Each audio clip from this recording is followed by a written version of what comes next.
గురించి చెప్తారా? తిరుమలలో మహాపచారం అంటూ ఇవాళ సాక్షిలో ఫస్ట్ పేలో వచ్చింది, మీ దృష్టికి వచ్చిందా శ్రీనివాస్ గారు? సార్ ఇప్పుడు ఈ కూటమి ప్రభుత్వం వచ్చిన తర్వాత తిరుమలలో అనేక అపచారాలు సార్, ఎప్పుడు జరగని అపచారాలన్నీ కూడా జరుగుతున్నాయి. ముక్కోటి ఏకాదశికి వచ్చి దాదాపుగా 6-7 చనిపోవడం జరిగింది. అదేవిధంగా పైన నాన్ వెజిటేరియన్ తినడం కానివ్వండి, మందు తాగడం కానివ్వండి, చెప్పులు వేసుకొని మహామండపంలోకి వెళ్ళిపోవడం కానివ్వండి, ఇప్పుడు నమాజులు కానివ్వండి, వీటన్నింటిని చూస్తుంటే వీళ్ళందరూ కూడా తిరుమలని పవిత్రతని ఎవరు కాపాడే పరిస్థితి లేకుండా తిరుపతిని ప్రతిష్టను తగ్గించే విధంగా మొట్టమొదటిగా ఏదైతే ఇది లడ్డూలో కల్తీ అని చెప్పని ఆ రోజు మాట్లాడి లడ్డూ యొక్క విలువను తగ్గించే విధంగా దేవదేవుడికి అపచారాలు చేసే విధంగానే కూటమి ప్రభుత్వం పనిచేస్తుంది తప్ప చిత్తశుద్ధితో ఎక్కడా కూడా పనిచేసే పరిస్థితి లేదు. ముఖ్యంగా చెప్పాలంటే ఈ చైర్మన్ ఎవరైతే ఉన్నారో ఇప్పుడు TV5 నాయుడు గారు అని చెప్పి చైర్మన్గా ఉన్నాడు. ఆ చైర్మన్గా ఉన్న వ్యక్తికి చాలా బాధ్యత ఉండాల్సిన అవసరం ఉండి చాలా యారిగెంట్గా పొగరగా ఎక్కడా కూడా సమన్వయం లేకుండా అధికారులకి కమిటీకి ఎవరికి కూడా సమన్వయం లేకుండా పరిపాలన చేపట్టే ఇవన్నీ కూడా జరుగుతున్నాయి సార్. ఇంతకుముందు గతంలో ఎన్నడూ లేని విధంగా ఎప్పుడు ఎందుకు జరగలేదు సార్? గతంలో ఎప్పుడైనా సరే భక్తులు చనిపోయిన పరిస్థితి మనం తిరుమలలో చూసామా? కేవలం ఈ కూటమి ప్రభుత్వంలోనే ఈ సంవత్సరంలోనే తిరుమల తిరుపతి దేవస్థానానికి జరిగిన అపచారాలు ఎప్పుడు కూడా జీవితంలో సనాతన హిందూ అనపాలజిటిక్ సనాతన హిందూ ఏం చేస్తున్నట్లు అదే సార్ చెప్పేది. పవన్ కళ్యాణ్ గారు జరగని లడ్డూలో కల్తీ జరిగిందో తెలియని లడ్డూ కోసం అని చెప్పిన ఆయన అనేక దీక్షలు చేసి అనేక దేవాలయాలు సందర్శించిన వ్యక్తి ఇటువంటి తప్పులు జరుగుతున్నప్పుడు ఎందుకు మాట్లాడట్లేదు? అంటే సనాతన ధర్మం అంటే కేవలం రాజకీయం కోసం వాడుకోవడమేనా? లేకపోతే ఇటువంటి తప్పులు జరిగినప్పుడు ఎందుకు స్పందించరు? అసలు ఎక్కడైనా స్పందించాడు ఆయన? మహామండపానికి ఎవరైనా చెప్పులు వేసుకునే పరిస్థితి ఎప్పుడైనా మనం చూసాం సార్? ఎప్పుడైనా కానీ మహామండపంలోకి చెప్పులు వేస్తుంటే ఏం జరుగుతున్నది అక్కడ? అధికారులు ఏం చేస్తున్నారు అక్కడ? కేవలం ప్రచారాని కోసం అని చెప్పని ఏదో హిందూ మతాన్ని ఉద్ధరిస్తున్నామని చెప్పని వీళ్ళు చెప్పుకోవడానికి తప్ప హిందూ మతం మీద ప్రేమ కానీ హిందూ దేవాలయాల మీద అభిమానం కానీ వాటిని అభివృద్ధి చేసి ప్రజలకి భక్తులకి సౌకర్యాలు కల్పించాలనే విషయంలో కానీ ఎక్కడా కూడా ఈ కూటమి ప్రభుత్వానికి చిత్తశుద్ధి లేదు అనే విధానికి అనేక నిదర్శనలు ఈ సంవత్సర కాలంలో మనకు కనపడ్డాయి. మొన్న సింహాద్రి అప్పన్న దాంట్లో ఎప్పుడైనా కానీ ఆ ఘటనలు జరిగినాయండి? ఎంతమంది చనిపోయారు? అంటే వాళ్ళ దేవాలయానికి వెళ్తే దేవాలయానికి వెళ్తే కనుక తిరిగి వస్తారో రానో పరిస్థితులు భక్తులకు భయపడిపోతున్నారు. ఈరోజు మనం దేవాలయానికి వెళ్తే మళ్ళీ తిరిగి వస్తామో లేమో, దేవాలయంలో సరిగ్గా సౌకర్యాలు ఉంటాయో లేవో, స్వామివారి దర్శనం సరిగ్గా జరుగుతుందో లేదో అని చెప్పని ఈ సంవత్సర కాలం నుంచి కూటమి ప్రభుత్వ పరిపాలనలో దేవాదాయ శాఖ కానివ్వండి, దేవాలయాల మీద కానీ పూర్తిగా కూడా నిర్లక్ష్యం వహించి హిందూ భక్తులందరికీ కూడా చాలా ఆవేదన కలిగించే విధంగా చేస్తుంది ఈ కూటమి ప్రభుత్వం. రైట్. అన్నిటికి మించి ముఖ్యమంత్రి ఉప ముఖ్యమంత్రి తిరుమల లడ్డు అంటూ ఆ పెద్ద అపచారం చేశారు కదా, పచ్చి జంతు కొవ్వు కలిసిందంటే ఎవరు అసలు అంత దుర్మార్గంగా ఎవరు మాట్లాడకూడదు. అయినా కూడా వాళ్ళకి నడిచిపోయింది, అట్లా ఇష్టమైనట్టు మాట్లాడారు. పైగా వాళ్ళు వీరభక్తులు అన్నట్టుగా పిక్చర్ ప్రొజెక్ట్ చేసుకుంటున్నారు. ఏం చేస్తాం, అట్లా ఉంది. కొత్త ఉద్యోగాలు దేవుడెరుగు, ఉన్నవి ఊస్టింగ్ అంటూ మహిళలు ఈ వ్యాన్లు వాళ్ళు పాపం ఈ పౌర సరఫరాలు రేషన్ బియ్యం సరఫరా చేసే వ్యాన్లు వాళ్ళంతా ఆందోళన చేస్తున్నారు. ఇక టీడీపీ ఎమ్మెల్యేలకే నచ్చలేదు కూటమి ప్రభుత్వ పాలన. ఎమ్మెల్యేగా ఉన్నందుకు సిగ్గుపడుతున్న మాడుగుల టీడీపీ ఎమ్మెల్యే మాజీ మంత్రి బండారు సత్యనారాయణమూర్తి. పద్ధతి మార్చుకో లేకపోతే నేనే రంగంలో దిగుతా. మంత్రి టీజీ భరత్కు టీడీపీ సీనియర్ నేత కేఈ ప్రభాకర్ హెచ్చరిక. టీడీపీకి కమ్యూనిస్టుల పరిస్థితి రాకుండా చూడండి. Jaggampeta TDP MLA Jyothula Nehru. దీని మీద వెళ్దాం. ఆర్థిక సాయం కోరేందుకు పెట్టుబడులు తెచ్చేందుకు ఢిల్లీ చేరుకున్న సీఎం చంద్రబాబు. అంటే బిళ్ళ బాబాయ్ భజంత్రి బాబాయ్ రాస్తున్నారు. వారం రోజుల క్రితమే కదా వెళ్ళి అందరిని అడిగి వచ్చామని చెప్పారు కదా, మళ్ళీ ఇప్పుడు వెళ్తున్నారంట. అసలు ముసుగులోకి ఒకటి పెట్టుకుని మనసులో ఒకటి పెట్టుకుని కథలు రాస్తే అదే జగన్ గారు వెళ్తున్నప్పుడు కేసులు అని పచ్చి అబద్ధాలు ప్రచారం చేశారు. మరి ఇప్పుడు కేసుల కోసం వెళ్ళట్లేదు ఆయన.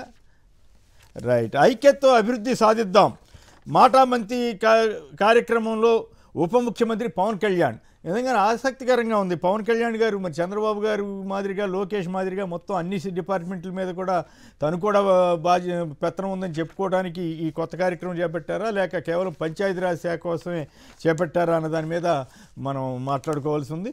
1000 కోట్లు దాచేసి ఆధారాలు చెరిపేశారంట. ఇందాక మన రామ్నాథ్ గారు ప్రస్తావించారు కదా, ఈనాడు బిల్డప్ బాబాయ్ రైట్. అంటే ఇప్పుడు దాని అర్థం ఏంటి? లిక్కర్ కేసులో ఆధారాలు లేవు అని చెప్పినట్లే కదా.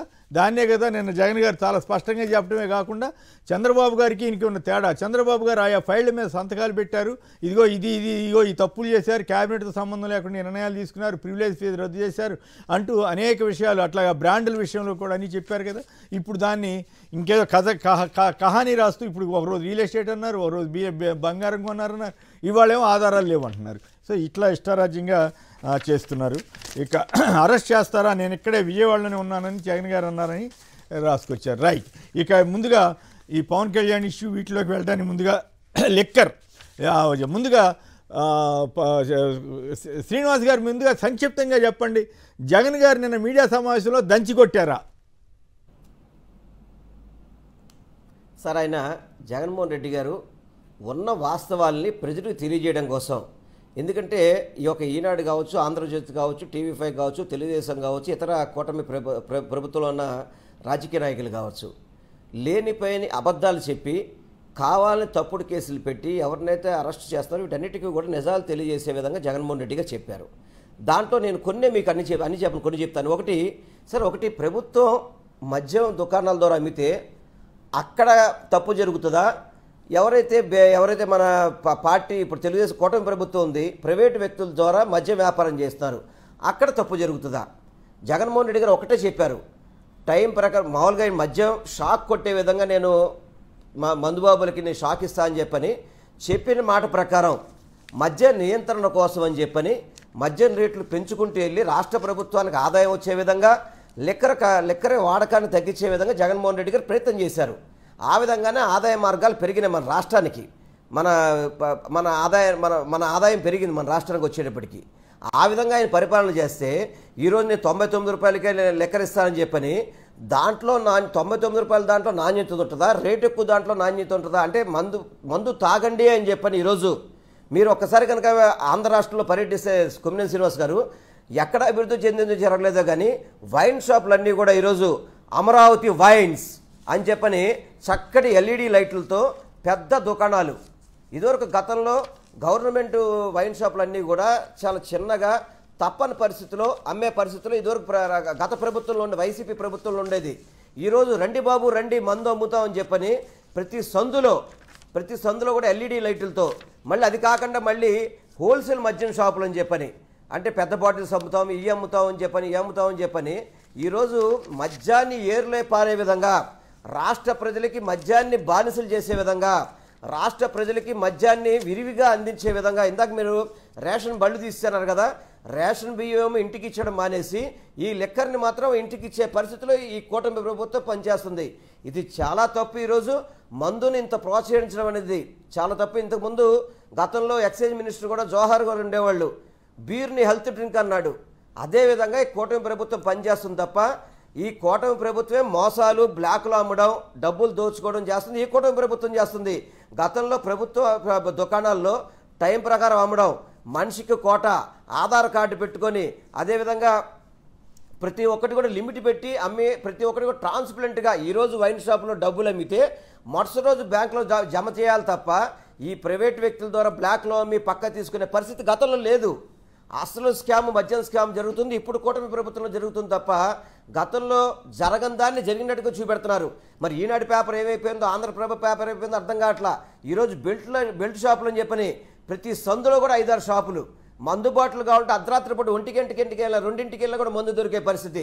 ఇటువంటి ఈరోజు ఆంధ్ర రాష్ట్రం మధ్యాంధ్ర రాష్ట్రంగా, ఇదివరకు స్వర్ణాంధ్రమో లేకపోతే ఏదో మంచి ఆంధ్రప్రదేశ్ అని అనుకునేవాళ్ళు ఈరోజు మద్యం కావాలంటే ఆంధ్ర రాష్ట్రానికి వెళ్తే సరిపోద్ది, ఎక్కడ కావాలంటే దొరుకుద్ది అనే పరిస్థితిలో ఈ ఆంధ్ర రాష్ట్రం మద్యాన్ని ప్రమోట్ చేయడం అనేది చాలా దురదృష్టకరం, చాలా బాధాకరం.